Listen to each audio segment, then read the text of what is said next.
আল্লাহ তুমি আমার গুনাহগার উম্মতকে বাঁচাও। এই দুনিয়ার বুকে রব্বুল আলামিন সব নবীকে একটা করে দাওয়া মুস্তাজাবা দিয়েছেন, মানে যে দোয়া করলে কবুল হয়ে যায় সাথে সাথেই।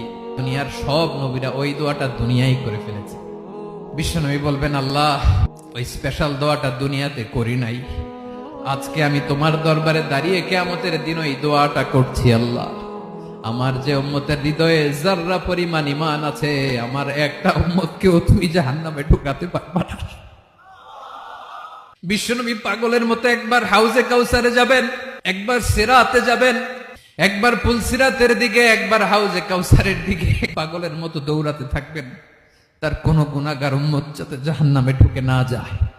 উম্মতি বিশ্বনবী আমার জন্য কাঁদবেন, আপনার জন্য কাঁদবেন, আমাদের জন্য সেদিন কেঁদে কেঁদে জাহান্নামের দরজায় দাঁড়িয়ে আমাদেরকে টেনে টেনে জান্নাতে ঢুকাবেন।